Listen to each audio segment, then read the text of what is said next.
Hier soir, donc 5,7 millions pour le président de la République hier, c'est ce qu'on avait dit à peu près. On avait dit 6-7. Ouais, on avait dit 6-7, ouais, c'est un poil en dessous, exactement. Voilà. On est pile au milieu. Non, voilà, Gauthier était... Voilà.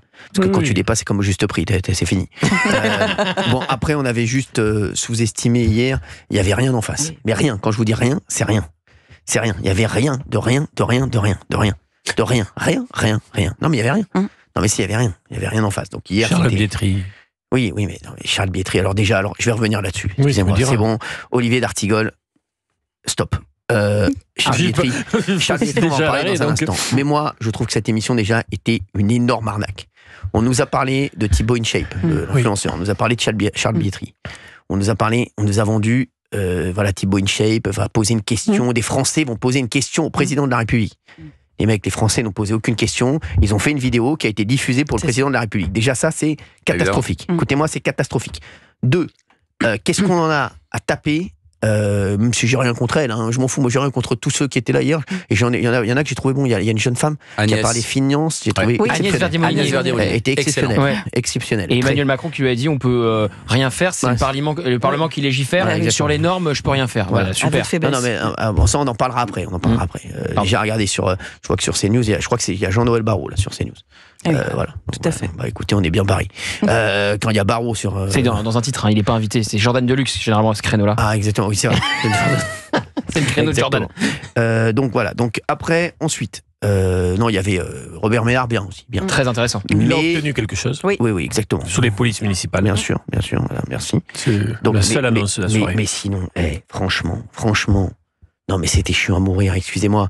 Mais moi ce que je voulais voir en face du président de la République, excusez-moi, je veux voir un policier qui vient de se faire caillasser et qui vient en face du président lui dire ses problèmes. Je veux un enseignant qui lui dit voilà ses conditions. C'est le concept de face à Baba, c'est pas sur TF1 ça. Exactement. C'est le concept de face à Baba. C'est vrai, il a raison. Vous avez raison. Donc c'est déposé. Peut-être qu'un jour on reverra d'ailleurs cette émission. Non mais franchement, mais les mecs, moi je voulais voir. Non mais c'est ce qu'on voulait voir en vrai. On voulait voir quoi ? On voulait voir une femme, une famille qui vient et qui dit moi il y a un point de deal en bas de chez moi et ça deal et je peux pas vivre tranquille. Voilà, c'est ça qu'on voulait voir. Et je voulais voir les réponses du président de la République. Parce que, exactement, quand vous avez des profils comme ceux-là face à vous, vous pouvez pas dire la phrase d'Emmanuel Macron, je me suis toujours battu pour remettre la sécurité partout, alors qu'elle est nulle part. C'est ça, oui. Donc c'est plus compliqué quand vous avez des gens qui ont les deux pieds dans le réel, mais d'ailleurs comme Robert Ménard qui a les deux pieds dans le réel, dans sa ville, qui parlait du point de deal à côté du commissariat à Béziers. Là vous avez le réel. Agnès Verdier-Molinier aussi qui connaît le terrain de l'économie. Ce dispositif-là ne permettait pas autre chose que de dire voilà ce que j'ai fait en forme presque de bilan, comme si on était déjà à la fin de son deuxième quinquennat. Et de temps en temps, il n'a pu répondre qu'en réaction, notamment au moment de Ménard, qu'en réaction à ce qu'on lui objectait. Non, mais sinon, c'était, on voulait voir, grosso modo, voilà ce que j'ai fait. Moi, les mecs, pourquoi il n'y avait pas un agriculteur ? Je suis désolé. Un agriculteur qui vient dire au président pourquoi on a des normes en plus en plus. En fait, on a mis que des institutionnels. Exactement. Des maires, des patrons de syndicats, des patrons de il aurait pu en avoir un ou deux, mais bon, c'est n'importe quoi. Il y avait pas. Et les seuls qui auraient pu être effectivement de l'ordre du testimonial, comme le dit Cyril, puisqu'il parlait d'un policier ou d'un agriculteur, ils étaient dans des petites vidéos tournées. Et donc là, ça ne permettait pas un échange. C'était nul. Excusez-moi, c'était ni fait ni à faire cette émission. Moi, je mets 2. Non mais vraiment, c'était pas bon. Et j'aime bien Gilles Boulot en plus, qui est sympathique. Le principal problème de cette émission, c'est le président de la République. Oui, mais au-delà de ça, franchement, maintenant que vous avez vu l'émission, qu'est-ce que vous auriez fait, vous, en face du président de la République, maintenant que vous avez vu l'émission ? Dites-nous, moi je sais ce que j'aurais fait. Qu'est-ce que vous auriez fait, vous, d'Artigol ? Mais moi, je n'attendais rien. Non mais vous auriez fait quoi ? Vous arrivez devant le président, vous lui dites quoi, voilà ? Vous lui dites quoi aujourd'hui après avoir vu l'émission ? Mais je n'attends. Il lui dit rien. Non mais je n'attends. Il voulait du chocolat. Je n'attends. Non mais Cyril, après, ce qui est désastreux, c'est que je n'attends plus rien. Donc je n'ai plus de questions à lui poser. C'est naïf. Moi je lui dis donc vous êtes content ? Voilà. Parce que pendant 2 heures, il nous a dit j'ai pas tout bien fait, mais ce que j'ai fait c'était bien. Donc moi je termine et je conclue en lui demandant donc vous êtes content ? Sur la dette, c'était mythique la courbe. La courbe était mythique. Franchement, il faut la sortir, la courbe. Ah non, mais Gauthier, vous avez vu ce moment? Et bien sûr que je l'ai vu. Il a dit que le président Sarkozy avait plus creusé la dette que lui par rapport au PIB. Mais en fait, tout était comme ça. Tout était pour dire, c'est pas de ma faute. C'est les autres. Tout ne va pas si mal. Si les Français sont pas contents, c'est parce qu'ils sont pessimistes. Donc, c'est de leur faute. C'est parce qu'il y a une espèce d'esprit de défaite qui a lieu en France. Donc, c'était pour se défausser, pour ne pas assumer, pour dire qu'il ne peut pas faire, qu'il est impuissant, c'est le Parlement. Et donc, on en vient à des phrases pareilles que je me suis toujours battu pour remettre la sécurité partout. Au crédit de cette émission, même si elle est mal montée, c'est la première fois qu'on voit un président aussi démuni, à l'arrêt. Ouais, je suis d'accord. Qui est stoppé. C'est vrai. Ouais. Et à la limite, la manière dont l'émission est construite a renforcé ça. Aussi déconnecté. Il était déconnecté. Face à Ménard, il paraît quand même sonné plusieurs fois. Face à Ménard, j'ai tout suivi depuis 2017 de manière assez passionnée. Je vous dis moi ce que j'aurais fait. Impuissant même aussi, par contre. Moi, je vais vous dire le moment de télé que j'aurais fait. Le moment de télé que j'aurais fait. Déjà, il y aurait un générique exceptionnel. Non, mais les mecs, en vrai, il fallait qu'ils mettent aussi des mecs qu'on attend, tu vois ce que je veux dire ou pas? Moi, j'aurais mis un moment, même question d'un ancien président de la République, demander à Nicolas Sarkozy, peut-être lui poser une question. Non, mais sans rigoler, tu vois ou pas? Voilà, tu fais du spectacle quand même. Du spectacle pour intéresser les gens, pour qu'il se passe quelque chose. Non, mais imaginons, moi j'arrive. Bonjour, monsieur le président. Bonjour. Vous pouvez me donner l'heure, s'il vous plaît? Oui. Donnez-moi l'heure. Il est 16h39. Non, mais hier, il était quelle heure? Allez, 22h10. 21h20. 22h10? Ouais, 22h10. Voilà, 22h10. Ça fait encore 2 heures de plus que vous nous faites perdre, président. Wow. Ça fait 2 heures de plus que vous nous faites perdre. Est-ce que vous pensez que les Français ont encore du temps à perdre, monsieur le président? Vous savez accueillir.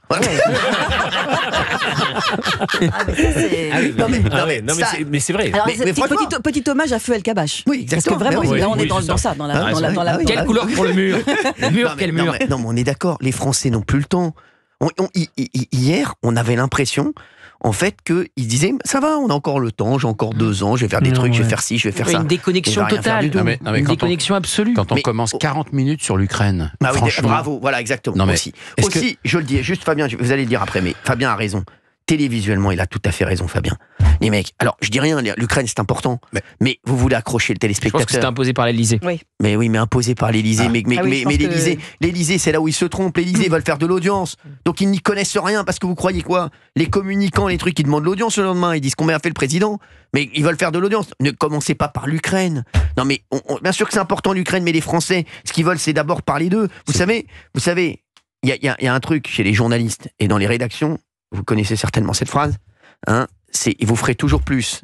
Avec le kilomètre? C'est la loi du mort au kilomètre. Exactement. On appelle la loi du mort au kilomètre. Vous allez expliquer, Gauthier.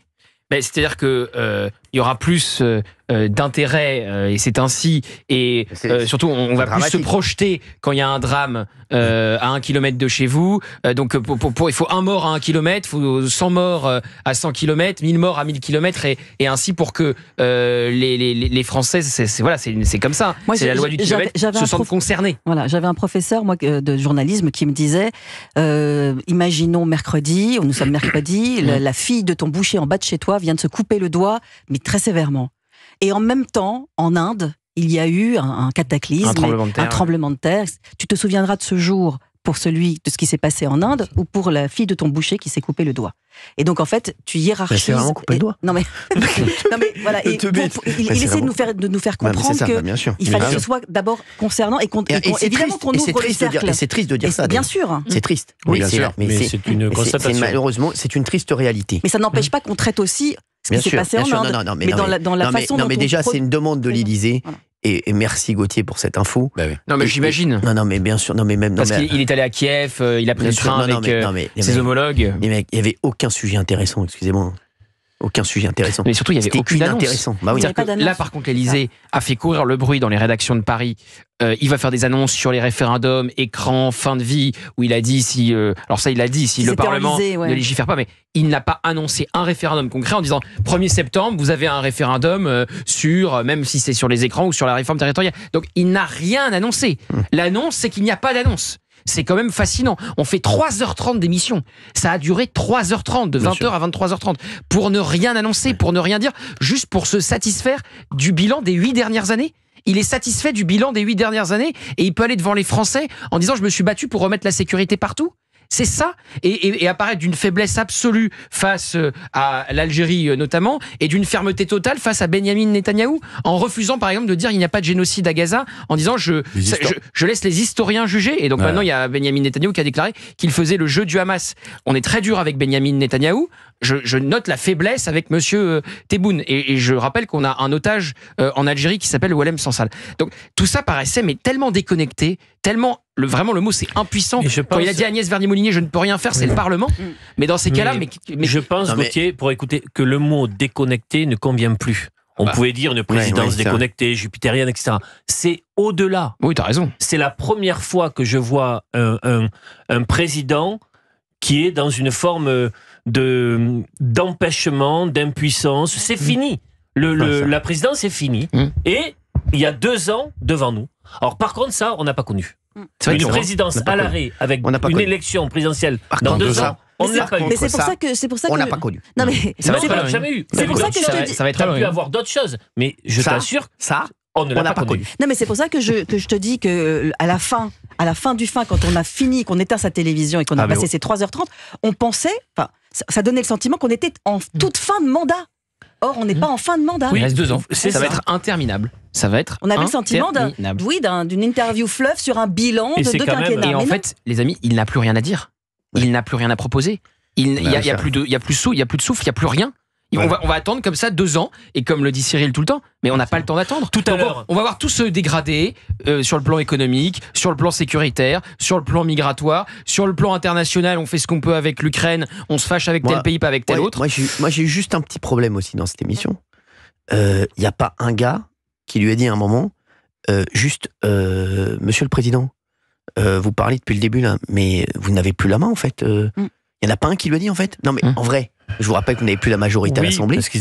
Non mais voilà, je vous rappelle que vous êtes en coalition. Il n'y en a pas un qui lui a dit. À un moment, tu lui dis, excusez-moi, vous avez dit que vous allez faire beaucoup de choses, mais vous pouvez plus rien faire. Vous n'avez plus le pouvoir. Donc à un moment, faut, à part sur les questions internationales, mais il faut dire les choses. Oui, mais donc, si tu dis ça veut dire qu'il fallait pas faire cette émission. Bah oui, mais il faut le dire. Oui, mais à un moment, donc c'est une énorme supercherie, c'est ce que j'ai dit depuis le début. Non, mais c'était pour défendre son bilan.